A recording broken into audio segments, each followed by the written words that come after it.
Database क्या होता है ये समझने के बाद अब हम जरा डेटाबेस की विभिन्न प्रणालियों का के बारे में समझते हैं। तो पहली चीज तो ये समझिए कि ये इनकी क्या कारण होते हैं, क्यों ऐसी चीजें चाहिए होती हैं। तो अगर इनको हम देखेंगे, हमने पहले ही समझा कि फाइलों में कोई चीज रखने से जानकारी ढूंढ कर लाने में देर लगती है। तो आप उसको ऐसे रखते हैं कि डेटाबेस में रखते हैं ताकि उसको पहले रखी हुई जानकारी को सुरक्षित रखा जा सके, उसको संभाला जा सके और उससे आवश्यकता पड़ने पर तुरंत निकाला जा सके। तो ये कुछ खास बातें हुई।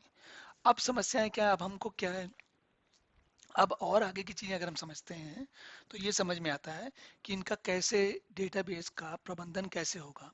तो एक तो ये होता है कि केंद्रीय प्रबंध करें, हम चारों एक जगह पे बड़ा डेटाबेस बनाएं, उसमें सारी जानकारी रखें।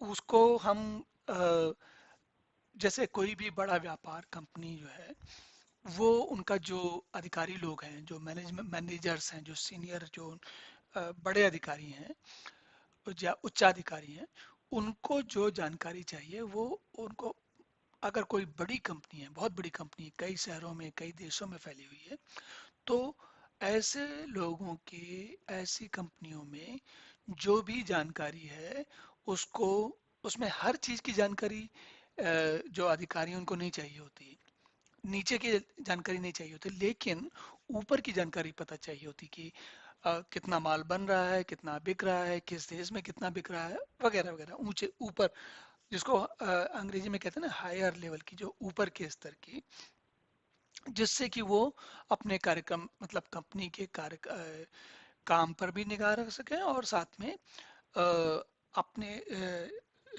स्टॉक मार्केट को, दुनिया को बता सकें कि हमारी क्या स्थिति है। तो ऐसे डेटाबेस को हम कहते हैं प्रबंध, मैनेजमेंट डेटाबेस। उसको हिंदी में प्रबंध डेटाबेस कहते हैं। तो इसमें केंद्रीय प्रबंधन जो है वो मतलब प्रबंधन के लिए, केंद्रीय प्रबंधन के लिए इस डेटाबेस का प्रयोग होता है। फिर अब क्या होता है कि मान लीजिए अ, आप कोई चीज बना रही, कंपनी कोई चीज बना रही है, कोई ऐसा प्रोडक्ट बना रही है, कोई ऐसा उत्पाद बना रही है। अ, एक सिंपल सी बात लेते हैं, मान लीजिए कि कोई कंपनी घरेलू, जैसे प्रॉक्टर गैम्बल है या हिंदुस्तान लीवर है या कॉलगेट है या कोई भी है, तो ये लोगों के घरों में क्या चीजें यूज होती हैं, प्रयोग होती हैं, उनके सामान बनाती हैं। तो अब उनके लिए जो जहां पर बनता है उसका, अब ये सारी जानकारी, कुछ ऐसी स्थितियां होती हैं जिसमें कि अगर एक जगह रखी आपने और उस, जिसको, जिस जानकारी को बाहर के ग्राहक या आपके वो लोग जिनके लिए कि व्यापार को चलाने के लिए अति आवश्यक है, उनको हम कहते हैं, अ, अंग्रेजी में कहते हैं प्रोडक्शन डेटाबेस। प्रोडक्शन मतलब जिस पर कि सारे लोग काम कर रहे हैं, और जो अ, आपकी वो प्रतिलिपि है, डेटाबेस की वो प्रति है जिससे आपके ग्राहक, आपके जो जो आपको सामान देते हैं, कच्चा माल देते हैं वो लोग, और सरकार, सारे लोग उस प्रतिलिपि का प्रयोग करते हैं। आप सोचेंगे प्रतिलिपि का क्या मतलब है। तो होता क्या है कि डेटाबेस की कई सारी प्रतिलिपियां रखी जाती हैं।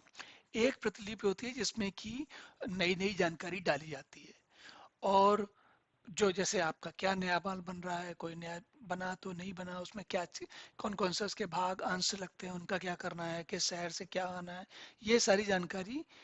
तो ये जो पहले लिखी जाती है, जहाँ पर तैयारी की जाती है, जहाँ सारा डेटा डाला जाता है डेटाबेस के अंदर, वो प्रोडक्शन डेटाबेस नहीं होता। प्रोडक्शन डेटाबेस में, यानी कि जो बाहरी डेटाबेस, जो उत्पादित जो उत्पादन डेटाबेस है, यानी कि जो ये विषय विशेष वाला डेटाबेस है, इसमें के इसको इसको इसमें हर आदमी जाके डेटा नहीं डाल सकता।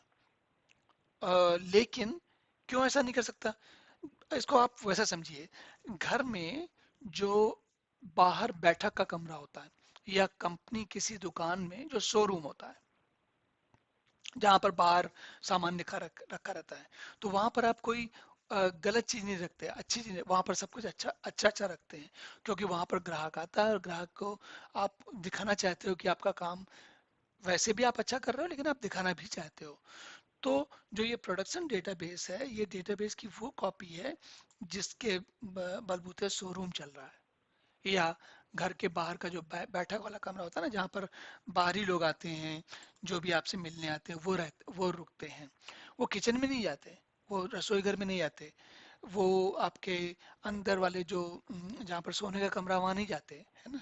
तो उसी तरीके से जो ये विषय विशेष वाला डेटाबेस है, इसको उत्पादन का डेटाबेस भी कहते हैं, क्योंकि इसमें ग्राहकों के लिए या बाहर के लोगों के लिए जानकारी रहती है, और जिस पे आपको इसमें इसकी एक और भी ध्यान रखना पड़ता है इस चीज में, कि इसमें ऐसा गड़बड़ नहीं हो जाए कि लोगों को उसके कारण कंपनी को कोई समस्या है। तो इसके बाद जो है वो है अंतिम उपयोगकर्ता, मतलब जैसे हम, मैं और आप हैं, हम छोटे, हमारे कंप्यूटर पे कोई काम चल रहा है, और बहुत बहुत हमारे, केवल हमारे उपयोग के लिए है।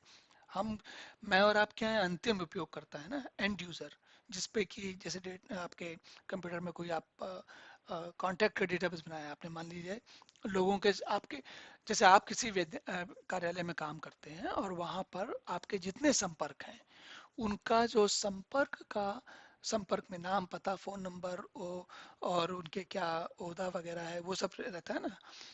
तो वो जानकारी, उसको उसको जिस डेटाबेस में रखा जाता है, उसको कहते हैं अंतिम उपयोगकर्ता के लिए बना हुआ डेटाबेस। फिर वितरित और फैले, मतलब ये क्या होता है कि कभी जब डेटाबेस, अब आपने चाह कि एक जगह सब इकट्ठा करें, ताकि काम जल्दी जल्दी हो जाए, सब सारी जानकारी एक जगह रहे, लेकिन बढ़ते बढ़ते वो जो केंद्रीय जानकारी है वो इतनी ज़्यादा हो जाती है, इतनी अधिक हो जाती है, उसको संभालना मुश्किल हो जाता है। तो क्या करते हैं, उसको अलग अलग हिस्सों में बांट देते हैं। तो अभी भी डेटाबेस है, जानकारी केंद्रीय स्तर पर आ रही है, लेकिन अब उसको फैला दिया। जैसे कि कुछ दिल्ली में है, कुछ भोपाल में है, कुछ लखनऊ में है, कुछ पटना में है, कुछ मुंबई में है, कुछ चेन्नई में है। ताकि क्या हुआ कि ये, अब ये आपका डेटाबेस एक जगह नहीं रह गया, खाली दिल्ली में नहीं रह गया। दिल्ली राजधानी रहेगी, लेकिन उसके बावजूद और बड़े बड़ी जगहों पर उसको फैला देंगे। तो वो हर जगह का वो अपना हिसाब रखेंगे। वितरित का मतलब ये होता है कि फैला देना चारों तरफ। फिर होता है बाहरी डेटाबेस। अब ये डेटाबेस कौन से हैं? होता क्या है कि व्यापार में कुछ कंपनियां ऐसी होती हैं जो कि जैसे एक कंपनी होती है मूडी। मूडी क्या करती है कि कौन से के व्यापार की शाख कैसी है, उसका हिसाब किताब वगैरह रखती है। अब वो क्या करती है, बहुत सारी कंपनियों की, उनको कितना ऋण लिया है, उन्होंने कितना पैसा देना है, उनकी क्या माली हालत है, उनकी क्या भविष्य है, उनका क्या भूतकाल रहा, ये सारी जानकारी लेके बताती है कि ये इस बिजनेस की स्थिति, उस व्यापार की स्थिति कैसी है। तो मूडी के से double A rating, double triple A rating, single A rating, triple B, ऐसे कर करके रेटिंग होती है। रेटिंग का मतलब सबसे अच्छा कितना है, फिर डबल ट्रिपल सी है। अब जैसे मान लीजिए कोई बहुत गरीब देश होंगे या गरीब कंपनियां होंगी, तो उनकी ट्रिपल सी रेटिंग होगी। इस तरीके से बनाता है वो। तो ये मूडी का जो डेटाबेस होगा वो बाहरी डेटाबेस कहलाएगा। क्यों? वो कंपनी उसको नहीं संभालती, एक कंपनी नहीं संभालती, मूडी संभालती है, और मूडी अपने ग्राहकों को देती है, उसके ग्राहक। तो आपका किसी और का व्यापार के लिए मूडी का डेटाबेस जो है वो बाहरी डेटाबेस होगा। और खाली मूडी मूडी मूडी ही नहीं है, और भी आप समझ सकते हैं। जैसे मान लीजिए ये मौसम विभाग है, तो मौसम विभाग की जानकारी सबको चाहिए। तो मौसम विभाग का जो डेटाबेस होगा वो एक्सटर्नल डेटाबेस होगा, बाहरी डेटाबेस होगा। अब इसके बाद जो डेटा, अब देखिए, जो विश्लेषणात्मक डेटाबेस है, इसका क्या मतलब होता है। क्या करते हैं, हमने आज कोई व्यापार कंपनी कर रही है, जो काम कर रही है, सामान आ रहा है, बिक रहा है, वगैरह वगैरह, लेकिन एक दिन पहले, एक हफ्ते पहले, 6 महीने पहले, साल भर पहले, 6 साल पहले, 20 साल पहले, तो ये जो 20 साल पहले से 30 साल पहले से, मान लीजिए कोई कंपनी 400 साल पहले, नहीं, 40 साल पहले आरंभ हुई थी, या 200 साल पहले आरंभ हुई थी, कुछ जैसे क्या वो अमेरिका के कुछ बैंक है ना, जैसे ये क्या सिटी बैंक जैसे लोग, तो ये लोग जो हैं, या जेपी मॉर्गन, ये लोग जो हैं 200 साल से चला रहे हैं। तो अब आप सोचिए, इनके पास 200 साल की जानकारी है ना। और उस जानकारी का आप क्या करोगे?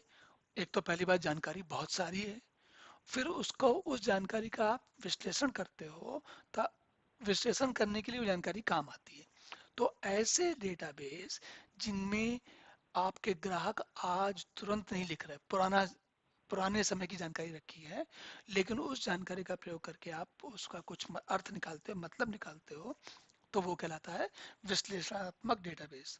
फिर एक होता है केवल पढ़ने के लिए, इसको बोलते हैं, ये रीड ओनली डेटाबेस होते हैं। इसका मतलब ये होता है कि इस डेटाबेस में कोई जानकारी ऐसी पड़ी हुई, जैसे आपने कभी कभी सुना होगा चैम्बर ऑफ कॉमर्स होता है, तो उसमें शहर भर के कितने व्यापार हैं, उनके क्या पते हैं, उनकी क्या स्थितियां हैं, उसकी जानकारी होती है। तो वो क्या करते हैं, उस सारी जानकारी को लिख के, या तो आजकल तो ऑनलाइन डालते हैं, लेकिन पहले क्या होता था, वो सीडी में, एक कॉम्पैक्ट डिस्क में सारी जानकारी डाल के और लोगों को भेज देते थे। तो क्या है, अब उस सीडी पे आप लिख नहीं सकते कुछ भी। सीडी पे तो जो कुछ छपा हुआ है बस वही लिखा रहेगा, उसमें दोबारा, सीडी का मतलब ये होता है एक बार जब लिख गया तो दोबारा लिख नहीं सकते आप। तो कुल मिला के ऐसा डेटाबेस है कि वो आपके पास आया, आप उसे पढ़ सकते हो, लेकिन उस पर आप कुछ उसमें बदल नहीं सकते, लिख नहीं सकते। तो इस तरीके से ये बड़ी बड़ी सी जो डेटाबेस की प्रणाली के जो बड़े बड़े प्रकार हैं, इनके बारे में हमने ऊपर की बात की। और इनको, इन सभी को अब हम थोड़ा थोड़ा थोड़ा और जानते हैं इसके बारे में, कि अलग अलग डेटाबेस में क्या है। तो वो आगे देखते हैं।